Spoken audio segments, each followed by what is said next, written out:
In the quiet order of a glass and marble mansion perched above the city, everything ran on schedules, signatures, and silent efficiency, and nothing ever happened by accident. At least that's what Adrian Hale believed, a self-made millionaire who trusted spreadsheets more than instincts and contracts more than people, until the morning he fired the one person his daughter loved more than anyone else. The day began with a complaint typed in sharp, formal language by his fiancée, Celeste, who had moved into the mansion with designer luggage and rules that sounded like kindness but felt like control. She claimed the nanny, Mira, had crossed boundaries, grown too attached, and was poisoning Lily's mind with stories that made her clingy and disobedient. Adrian skimmed the words between meetings, barely noticing how Celeste's sentences glittered with certainty, how they framed care as weakness and warmth as manipulation, and by noon he had signed the dismissal, efficient as always, believing fairness lived inside process. Mira didn't argue when the head of staff told her. She simply nodded, folded Lily's favorite cardigan with careful hands, and packed a small suitcase with the few things she'd brought when she'd arrived 2 years earlier, the years when Lily had learned to sleep through storms because Mira sang softly, the years when scraped knees and quiet fears were met with patience instead of panic. The staff watched in uneasy silence as Mira knelt to Lily's height and tried to explain, using words gentle enough not to bruise, that sometimes grown-ups make choices that feel wrong, but love doesn't vanish because doors close. Lily's eyes widened, her lower lip trembled, and she shook her head as if refusing gravity itself. When Adrian returned home that evening, his mind still buzzing with deals and deadlines, he found the front drive paused in a strange tableau, Mira crouched near the fountain, suitcase by her side, her shoulders tight with dignity, and Lily running toward her in pink socks, arms outstretched, crying a sound so raw it sliced through the marble calm of the estate. "Daddy." Lily's voice cracked as she threw herself between Mira and the exit like a small shield.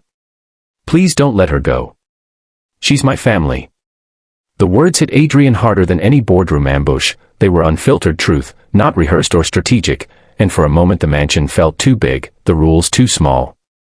Celeste arrived at his side, hand cool on his arm, whispering about discipline and future optics, about how children confuse affection with authority, about how this was for the best. Adrian looked at Myra's face, tired but steady, eyes wet but proud, and saw no manipulation there, only care practiced daily and quietly, without applause. Lily clutched Myra's waist, sobbing, recounting 1,000 small rescues in a rush of breath, how Mira stayed up all night when she had a fever, how she learned Lily's favorite jokes and hated vegetables, how she waited after school even when Lily was late, how she never missed a recital or a bad dream. Each detail landed like a stitch in a tapestry Adrian had never bothered to examine, the invisible labor that had stitched his daughter's days into something soft and safe while he chased growth curves and margins. He tried to speak, to explain process and misunderstandings, but Lily shook her head fiercely. "Families don't get fired," she said, with the absolute logic only children possess. Silence stretched, heavy with something new, consequence. Adrian asked Celeste to give them a moment, and for the first time her smile thinned, annoyance flashing before composure returned. She stepped back, heels clicking like punctuation. Adrian knelt, bringing his eyes level with Lily's, and asked Mira to tell him the truth. Mira spoke without bitterness, describing boundaries she'd respected, choices she'd made for Lily's comfort, the way Celeste had asked her to step back, to be colder, to stop hugging a child who reached out, and how she couldn't bring herself to do that. "I thought love was part of the job," Mira said simply. Adrian felt a crack open inside his certainty. He realized he had outsourced care and then punished it for being effective. He stood, called his assistant, and cancelled the dismissal, not with a grand speech but with a quiet correction, then turned to Celeste and said, in a voice steadier than he felt, that any future in his home required respect for the bonds already there.